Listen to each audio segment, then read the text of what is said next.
So welcome back to the extended version of Coffee with Kelly, where I am having a coffee and a chat with Mike Cywink. And for those of you who are continuing to view this or popping on for the first time, if you don't know who I am, I'm Kelly Appleby. I'm the mental health lead for the Thames Valley District School Board. And this is Mental Health Week, and I am having different coffee chats with different interesting people that have some professional insights and some personal insights to share with respect to mental health. And our theme for this week for Mental Health Week is hashtag TVDSB strong. And we'll kind of get into that a little bit later. But just to continue to talk about what we've already started talking about, Mike, as you introduced the concept of the medicine wheel as sort of central to the well-being of your people. And for those of us that maybe don't know a ton about that, we've maybe heard about it, but we don't know a ton about it.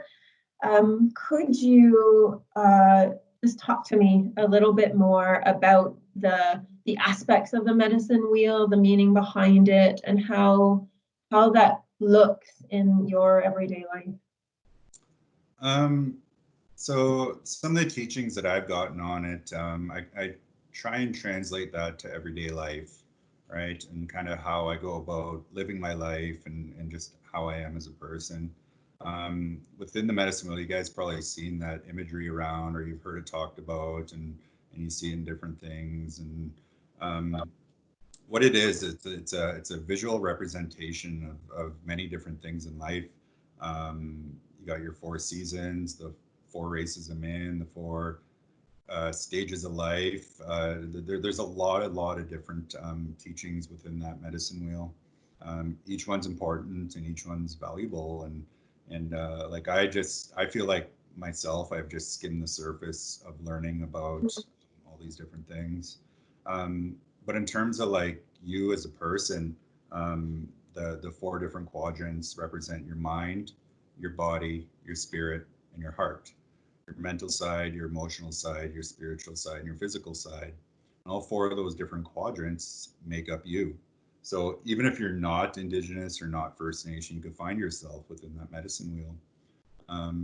So it's different for everybody, right? Like for myself, and I think about like my everyday activities, right? So I get up, I go to work. Well, before everything, I get up, I get ready for work, I go to work, I check in at the office, and I go out to the schools. And afterwards, I might have a basketball game, or I would have class because I'm still a student at Western as well, or I'd have commissioned paintings or whatever I had to do. So every day was different, and everything was kind of, I could see how like the different activities within that fall under those different quadrants of that medicine wheel. Make sure to give my dog a kiss before I leave, right? I love her, and she's just the best, and so that feeds my emotion, makes me happy. And different things like the basketball. So I was playing in 2 basketball leagues, and that's definitely one of the things that I miss the most throughout this whole everything that's happening right now. Obviously, I'm not playing how I was, and just that whole camaraderie of like being with my teammates and sticking up for them, and the goal setting of trying to win the game and stuff like that. Like those are things I all look forward to, and that like took care of myself physically, right? And then when you take care of yourself physically, and you do activities that you enjoy, it makes you happy. So there's your emotional side and your physical side, and then how it affects like your mental state. It's like, okay, I got to make sure that I eat proper meal. Like I got to make sure I have a big piece of chicken 4 hours before my game, something like that, so I have that energy level. So something as simple as like playing a game of basketball, you can see how all those different quadrants of that medicine wheel are affected by that in a positive way. So when you have something like that that's taken away, it could be tough. So like everybody's right now trying to find those things to fill in those voids that are left because of this COVID pandemic. And I'm one of them. Like I really miss playing something as simple as playing basketball, because Yeah. that's something that fed my whole personal medicine wheel. Yeah. So addressing each one of those different quadrants is so important. Like you might not even think about it and you're doing it. Like normally I'd just be like, oh, I got basketball tonight. But when you look back and you kind of break it down, you can see that like, oh my God, I was taking care of myself in all these different ways. Mm. And like I said, that's for everybody. Playing basketball or going golfing, Mm. whatever, is not like a traditional First Nation activity type thing. So that's how like this medicine wheel can apply to everybody, right? Yeah. Talk about mental health and how important that is. And each one of these different quadrants help support each other and look after each other type thing. And is So that like, is that a conscious are those conscious thoughts for you? So when you're going through your day and you're going through your life, are you quite conscious of thinking about sort of the balance of those four quadrants and reflecting and evaluating on sort of what you do and what you don't do in terms of trying to maintain that balance?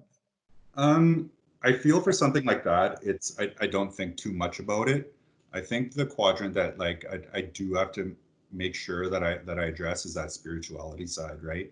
So everybody views spirituality in a different way. It means different things for different people. Mm. For me, with my job, I was pretty lucky because I got to. So one of our traditional practices is smudging, using one of our traditional medicines and being with the kids and starting off our circles and our groups with that smudge.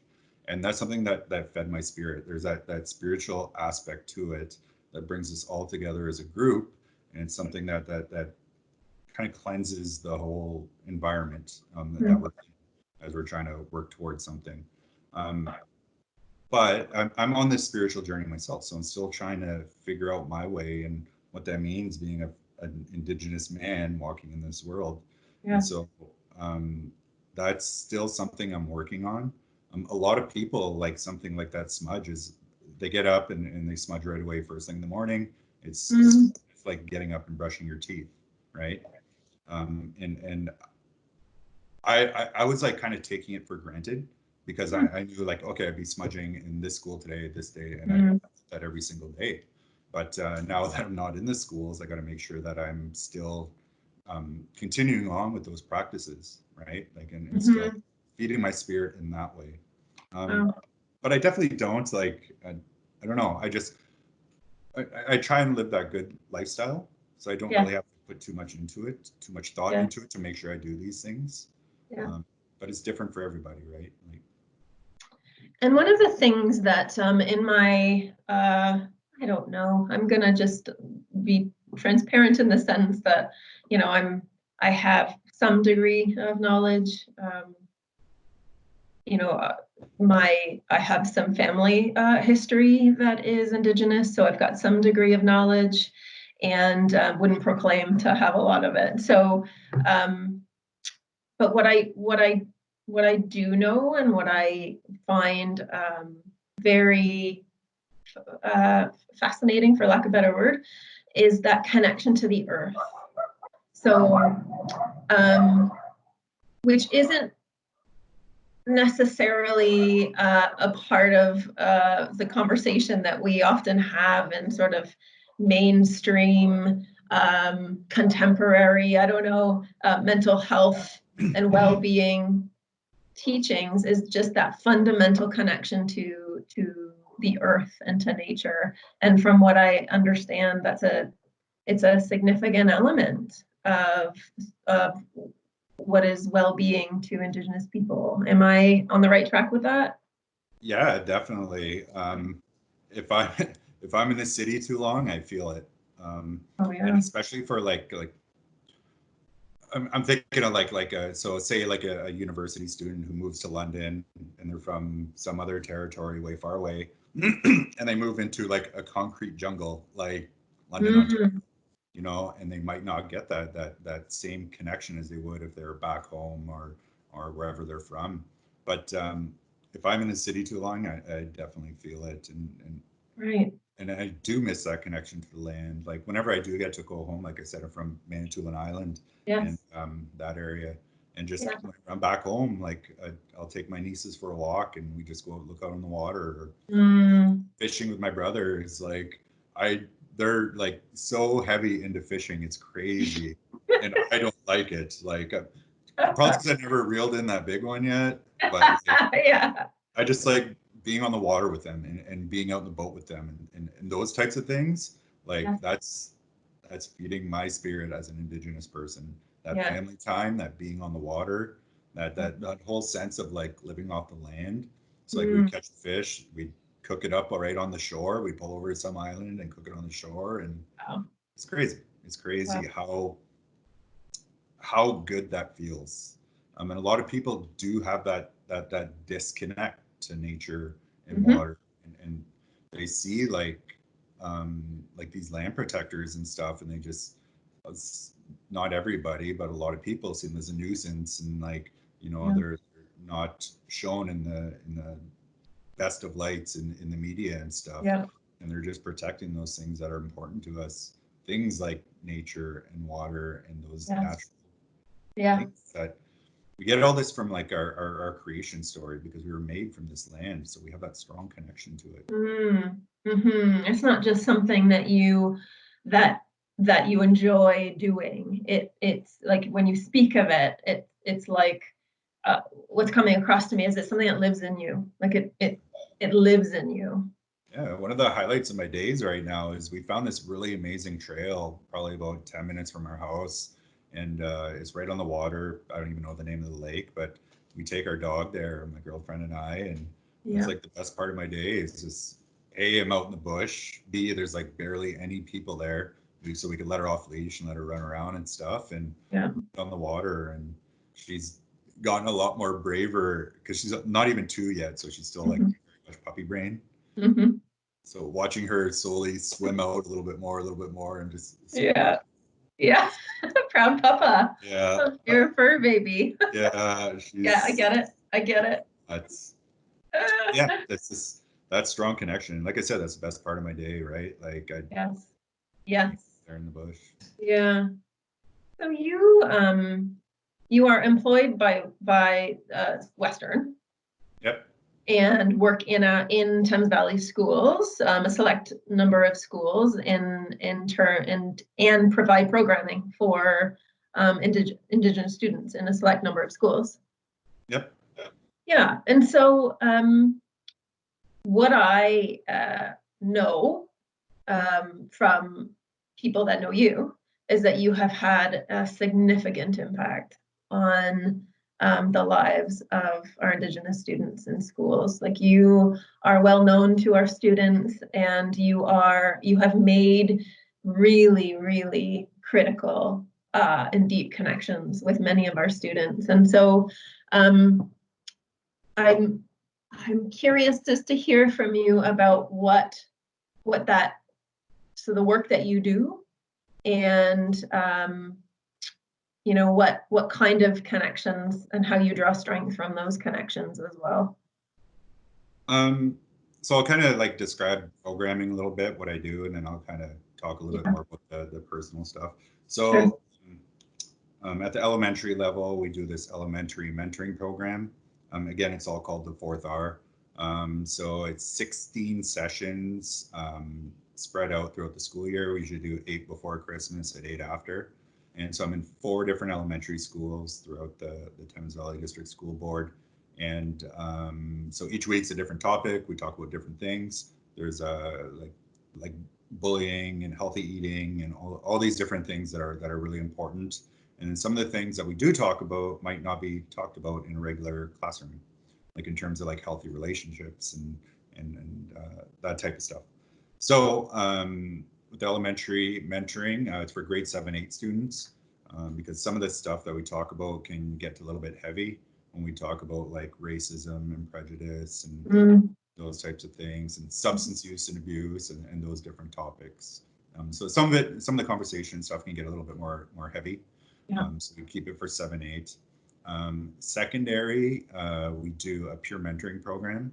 So that transition from elementary school to high school is pretty difficult, right? For any student, not just our student. So we run a peer mentoring program where we take like grade 12, 11, and sometimes grade 10 students as the mentors, and they go and then we partner them up in either like small groups or one-on-one type thing with grade 9 students, Indigenous students.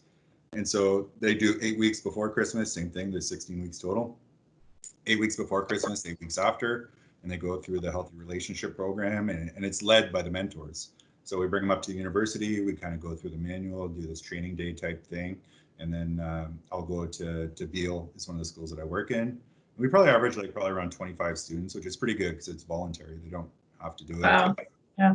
And then yeah, so it's just like somebody else as a support for those grade 9s who are maybe potentially struggling with that transition. So we partner them up, and then they kind of go through the activities for that particular session. I come in, I kind of get them rolling. We have our opening smudge, and then we get into the activity. They break off into their small groups or one-on-one or whatever it is. And it's fantastic. We've had some great numbers, and I'm super happy to be a part of that. A lot of the students who did like the elementary mentoring, they continue on once they get to high school. So they'll continue on, they'll be a mentee, which is what we call the grade 9s.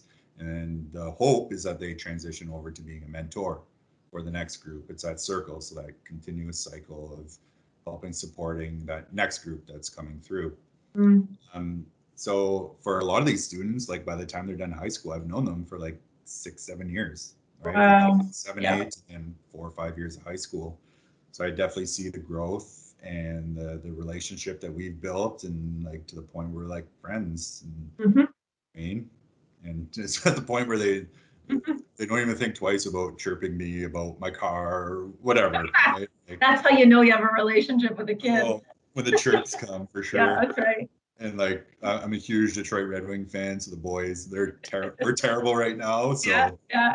they're quick to remind me every time that we lose. So yeah, but it's fantastic. Like I just want to see them succeed and be happy in life. And a big part of that is again, kind of back to that medicine wheel. It's not just about like getting good grade. High school shouldn't just be about getting good grades, passing on to the next thing, right? You're supposed to enjoy high school and get a lot of like life lessons out of it. And I think back to my high school career, and it was I loved high school. I did. I really enjoyed it. I had a lot of good circle of friends. I played basketball. Basketball was my main focus back then. I just absolutely loved it. And that was something that kept me on that straight and narrow. My mom said, like, if you want to keep playing basketball, you gotta make sure you get good marks and make sure that you don't screw up, those types of things. So that definitely helped. But the programs have been running very well, and that I don't even know how long we've been doing it now, like 10 years probably, over that way. But I definitely learn a lot from the kids as well, right? So it's not just me going in and teaching them, it's me too. They have a different perspective of life and what things like strength means, and whatever it is. And even right now, like during this COVID thing, like I'm seeing it through my lens, right? And they're seeing it in a totally different way. Interesting. So I definitely miss them. So I'm really excited to kind of, once hopefully things get back to normal, whatever that normal is, yeah, just to be around them and their energy. Like I'm getting up there, so they help kind of keep me. I get you. Yeah, like I have somebody to talk about like the Avengers movies with, or there's a couple guys that are like my video game reviewers. So I'd be like, hey, I'm thinking about getting this. What do you think? Because they're like, oh, it's okay, but and like I totally trust them, and so it's a give and take relationship for sure. Yeah, they keep us young, don't they? They keep Oh, us definitely. young and hip. They keep us young and hip. Oh yeah, definitely. As hip as we can be, anyway. I'm curious about how, like, centering identity as a strong element of well-being. That sort of your cultural identity, your faith identity, your sort of sexual orientation, like all of those identities that we all carry, and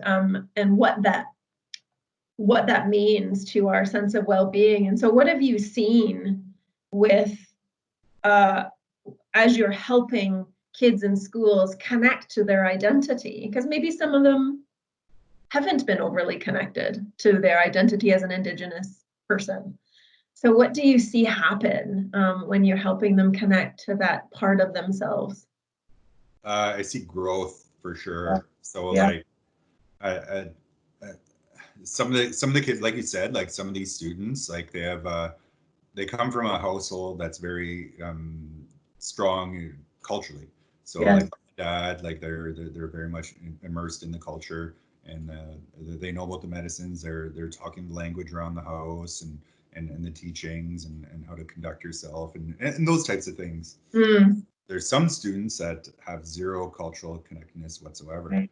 and I see like both different ends of the scale type thing. Yes. And it's fantastic for me for working with both different kind of categories of students, because like the ones who are very strongly connected, they're some of my best teachers, right? Even though I'm a lot older, and I'm still learning and stuff like that, like just their perspective on things and the teachings that they've got, they share with me. And like a big part of our programming is that empowerment, that student empowerment, and these leadership opportunities, and for them to share their culture and what they know, and to teach somebody, um, it's huge. It's huge. That's one of the big things that the students identify is not just with me, but with like teaching all their teachers and their fellow classmates and stuff about Indigenous culture. And you can see how important that is, because how many times it comes up, and that's amazing, right? They want people to understand where they come from, why we do certain things, and just to kind of be to walk that path together and understand that there are differences, right? And why we do certain things. And on the other end of the scale, there's the ones that may not have that strong cultural connectedness. And if I can like light that fire, if I can like um, make them want to explore more of that part of themselves, and that's the meat and potatoes right there. It is. See that growth. Like I said, for a lot of them, I get to see them throughout their like high school career and stuff, right? So like, and I can see that growth, and how important the culture is to a lot of them. And you know, some of them, some students that I work with, you know, it's not that big on their radar right now, and that's totally fine, right? That's totally fine. I would never want to be in a position to like force anything like this on anybody. For me, it took a long time myself. Like I said earlier, like throughout high school, I was just basketball obsessed. Everything was basketball. And I didn't attend like ceremony, or it was always available if I wanted it. It was always in the house, and the things like the smudge, like that, and and everything like that. But it took me a long time to explore that side of myself. And honestly, it's from working with the kids. They're the ones that really, seeing them and how important it is to them made me realize that, like, you know what, that spiritual side of my own personal medicine wheel is definitely put on the back burner right now.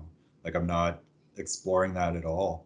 So I started listening more, and listening more to elders, and the kids, and just people around me that like knew about the culture. And a big part of that for me has been my art. So I've really grown as an artist over the past couple of years, in terms of like commission jobs, and working within the schools, and doing murals, and my own personal art career. But a big part of that has been that exploration of my own culture. And so a lot of the paintings that I do is like like 99% of the paintings I do are based on my culture. And make me want to learn more. So like if I paint a picture of like a wolf, I want to be able to explain why that wolf is in there, those types of things. So yeah, everything's full circle type thing. Yeah. Yes. Wow. And so when we talk about this concept of strong, right? Like our theme is that hashtag TVDSB strong, and how we have some we've placed some value on that word in our society to some degree.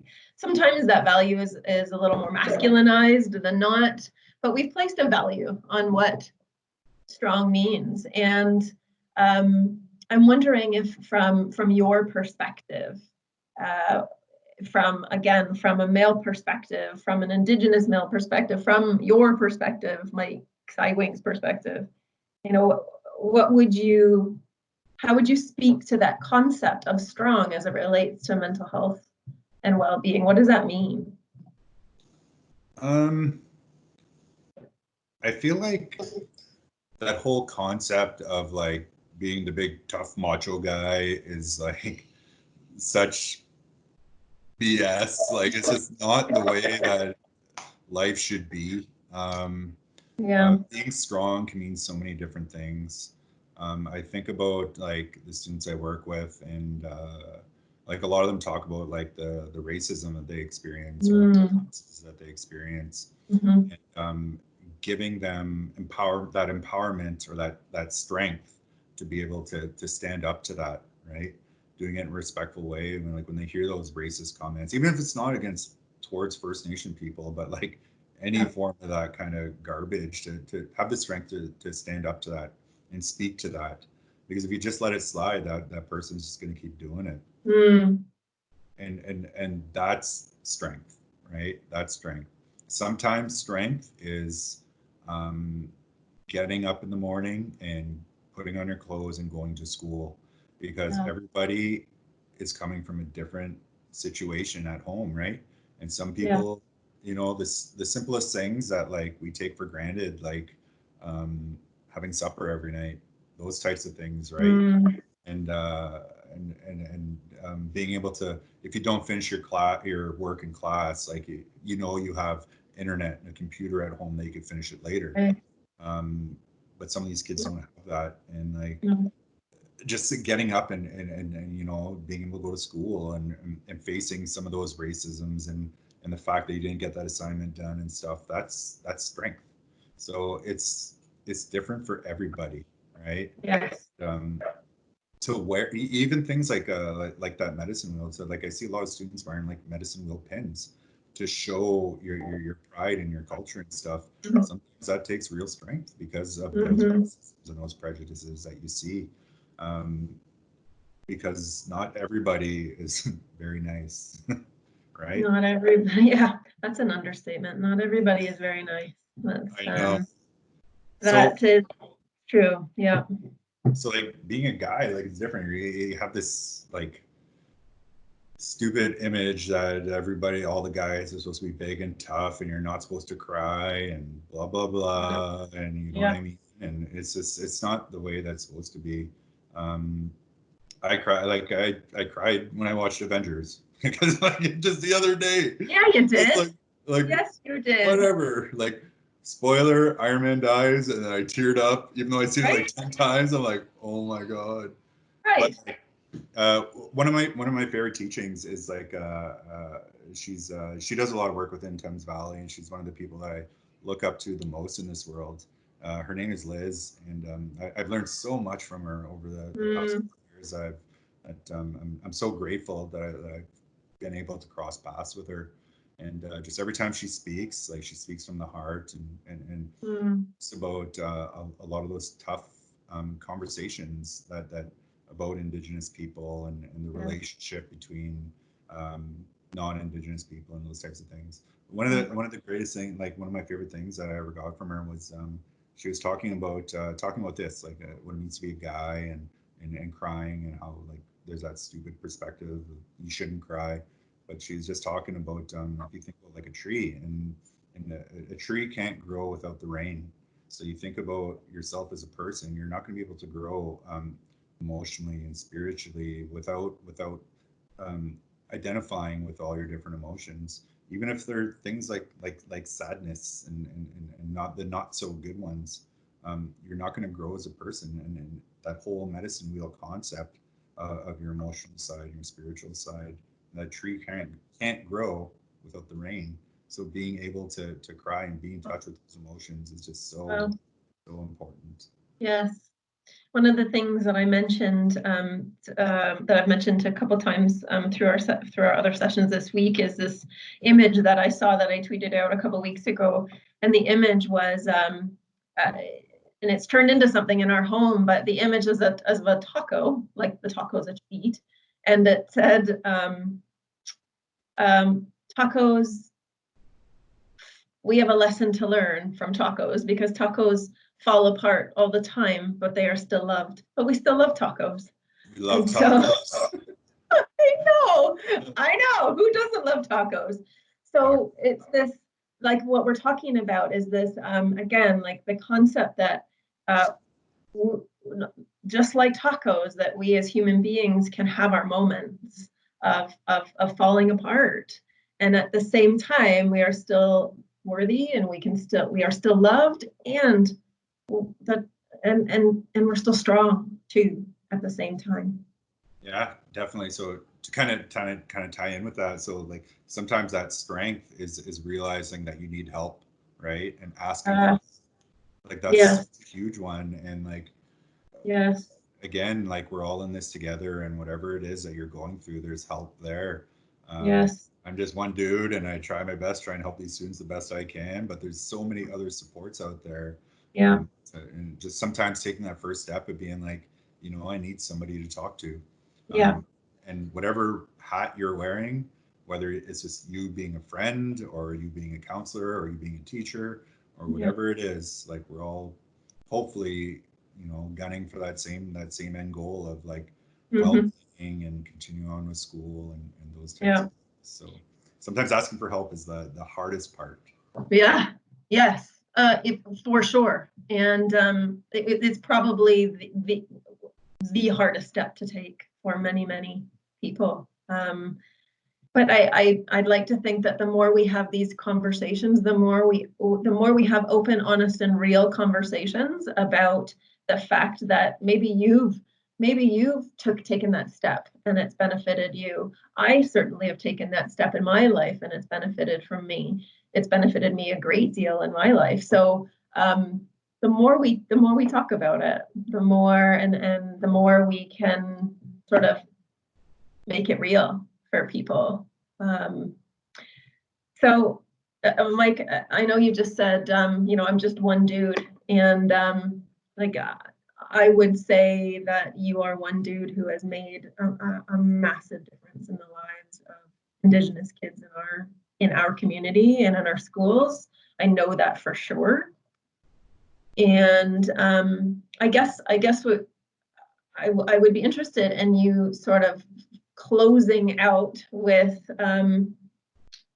if there were kids watching this, that saw you as an Indigenous man living your best life,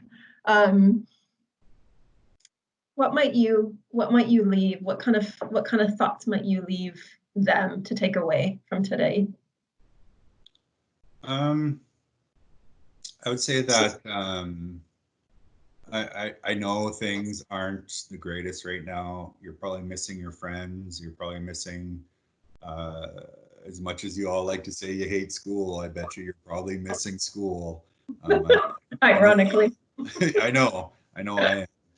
And I know for a lot of you guys that school might have been the only safe place for you. But there's a lot of people who are waiting for you to get back there. So just think of this as like kind of like a bump in the road. And life is going to be full of bumps in the road. And it's just like how you kind of react to that, and how you kind of grow from that, and what you learn from that. Um, like I said, things are pretty difficult right now. It's difficult for us old guys too. Like we're trying to navigate this new way of living and doing everything electronically, and just um, realizing there's a lot of things in life that we kind of took for granted. Even just going to watch, it would have been playoff time. So I would have loved to watch the Raptors. Oh, right. Yes. So those types of things, like going to like a lot of those things we took for granted. Yes. So it's really important to realize that maybe you shouldn't take things for granted. And next time, once things kind of come back around to being normal, whatever that normal is, and to if things aren't going so well, kind of think back to that medicine wheel, and kind of some of the things that I shared with you and we talked about. Maybe you need to spend more time in the bush, or maybe you need to start addressing yourself, your physical side. Maybe you need to maybe start eating a little bit healthier, whatever it is. Think about all those different things. You know, maybe your friend's not going through the greatest of times, so maybe shoot him a text and be like, "Hey, what's up, man? Just thinking of you. You know, you want to play some Call of Duty later or something? You know what I mean? Whatever it is, like, because you might be that support for somebody, right? We talked about like kind of help seeking earlier and what that looks like, and you know, maybe you're that support for somebody, right? Don't be afraid to reach out and that type of thing, and take care of yourselves, guys, because you know it's Yeah, scary right now. yeah. Like you said, even for us, like Even for us. yeah, and we're trying to navigate it and get things back so we can see all your smiling faces again. I know, I know. Yeah, thank you for those thoughts, Mike. And interestingly enough, I would say that uh, our kids have shown the most phenomenal strength and courage and bravery through this. Resilience. In given the immense amount of loss that they've experienced, man, oh man, are they showing up? Like, are they ever showing up to meet this head on? Big time. Yeah, so for all the kids that who may be watching, good on you, good on you. Yeah, you're teaching us some lessons for sure. Exactly. Yeah, as they do, as they do. So, Mike, I'm so appreciative that you've spent this time with me today, and I'm sure everybody who chooses to watch this will also be appreciative. So, thank you for your spirit and your heart and your words of wisdom and your authenticity. So appreciative to have you. Thank you so much. Yeah, thanks for having me. You're welcome. Gonna get back to my painting and then take the Awesome. dog for a walk. Sounds good. Okay, take care, Mike. Thank you.